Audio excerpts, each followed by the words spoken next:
The iPhone 6 has yet to be released, but that is not stopping fully functioning clones from hitting the market, so let's check it out.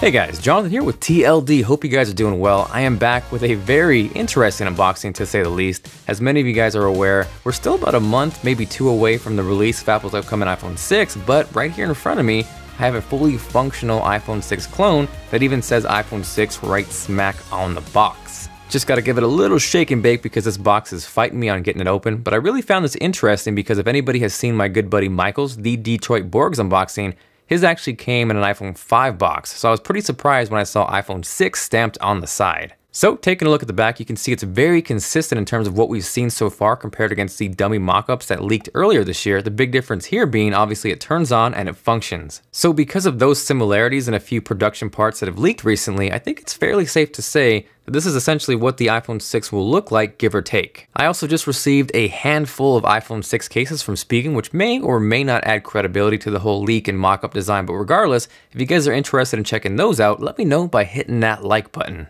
Now, spoiler alert, this may look like an iPhone 6, but as far as performance goes, it is not snappy at all. It's sadly actually a massively underpowered iOS-skinned Android device, essentially. If you compare it to the iPhone 5S, for example, you can see in terms of performance on Geekbench, it gets absolutely destroyed. But what's interesting though, if you look at the specs on paper, they're actually pretty close. They're both dual-core, they're clocked around 1 GHz, but I think this is a testament to not only Apple's performance hardware-wise, but software as well. So continuing on with the unboxing, because there actually was content and accessories which I found amusing, the first thing up is a quick start guide, which says hello right smack there on the front, just like Apple products. But if you dig a little bit deeper and look inside, the most hilarious thing that stood out to me is those are iOS 6 screenshots, so yeah. Next up, and I'm willing to bet these aren't authentic, probably less earpods and more white color stereo bass headphone mic volume control remote earphone earpods headset for iPhone, but nevertheless, at least alongside your iPhone 6 clone, you get iPhone 6 earpod clones. Following that, we have the USB wall charger hanging out there wrapped up all nicely and such. This really isn't anything too spectacular, but at the very least, you can charge your iPhone 6 clone. Next up after that is the USB wall charger's PIC, the faux lightning cable, and alongside that is the SIM ejection tool.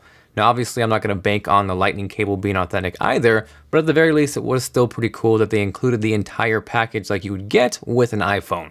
So now that we've blasted through the unboxing portion, we can dive in and dig a little bit deeper into the clone. I think obviously the biggest noticeable difference aside from the screen size increase is the complete aesthetic change from the iPhone 5S. No longer on the back side will we see those glass portions on the top and the bottom like the iPhone 5S. That will be replaced by what I would assume to be aluminum by the final production model. That is kind of sectioned off by the dual line design on the top and the bottom where presumably the antennas would go, but I think that kind of makes the iPhone 6 design look eerily similar to the HTC One M8, and if you agree or disagree, let me know with a comment down below. One thing I do want to point out that I do not like, and it's been consistent across the dummy mock-ups, is the fact that the camera on the back side of the iPhone 6 clone pops up. So to me, that would make it very vulnerable to scratches, something similar to the iPod Touch.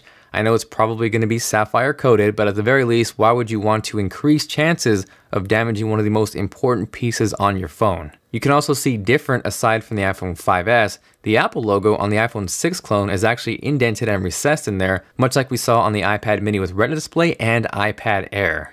Now another big difference between these two is the actual power and sleep wake button. On the iPhone 5S, it's located on the top right hand side, whereas the iPhone 6 clone that is located on the actual right side above the SIM card tray. Now because the iPhone 6 will presumably feature a larger 4.7-inch display, I think the power button movement makes sense on a device like this. The volume rockers also look like they're getting some sort of makeover. On the iPhone 5S, we have those classic circle Apple volume rockers up and down, but on the iPhone 6 clone, those look very similar to what we see on the iPod Touch again. Now as far as whether I like them, dislike them, I'm kind of neutral, but I definitely say the increased size makes them a little bit easier to hit. So like I said previously, this is a fully functional device, but one big difference between this and the real upcoming iPhone 6 is there is no fingerprint Touch ID reader on this clone. So that of course on this device means you are limited to swiping to unlock your phone. Now when I said this thing was not a performer, I meant it. It is extremely, almost laughable laggy,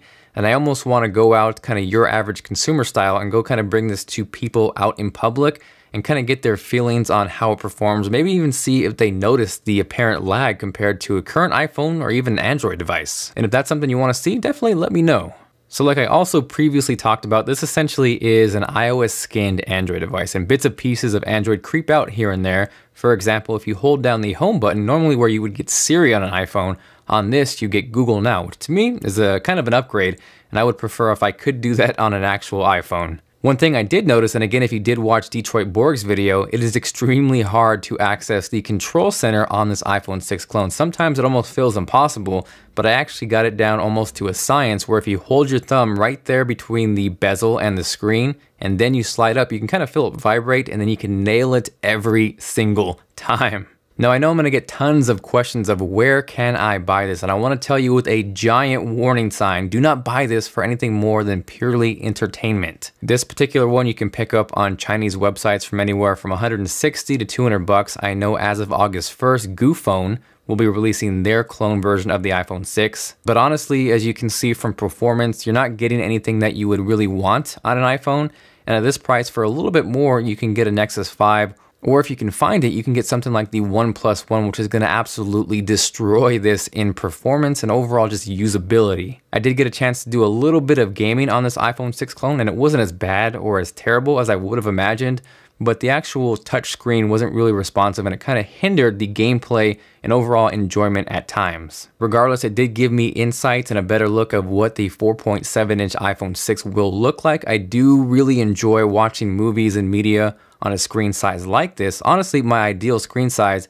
is anywhere between 4.7 and 5.1 inches. So as far as that goes, that is making me look forward to the actual iPhone 6. Now, in case anyone's curious, that right there is The Shield, and I've always been wanting to watch the series. I've heard great things, big fan of Kurt Sutter. Hadn't really made the plunge to buy any DVD sets or buy it online, but I actually recently started catching up and I'm able to watch the entire series with Hulu Plus. I'm sure a lot of you guys are familiar with Hulu, but Hulu Plus is like jumping from that super small 4-inch iPhone 5S display to the upcoming 4.7-inch iPhone 6 display. Also, if you guys weren't aware, in addition to watching shows at your pace, they actually just inked a deal to stream the entire library of South Park, including new episodes. Obviously, it works on your computer, but it also works on your Xbox, your smart TV, your Apple TV, your Roku, and obviously an iPhone 6 clone. Now, this is only $7.99 a month, but for TLD fans, you guys can actually get an extended 14-day free trial by heading over to huluplus.com/TLD. By using that link, it helps the channel out. You guys get an awesome deal and everybody wins. So hopefully you guys enjoyed the video. If you did and you are feeling like being awesome, make sure to hit that like button. It is much appreciated. And of course, in return, you get a virtual high five at your face. After seeing this, are you excited or not excited for the upcoming iPhone 6? Let me know with a comment down below. If you guys have any questions, of course, drop me a line. I do try to reply to as many YouTube comments as possible, but it does get a little bit messy.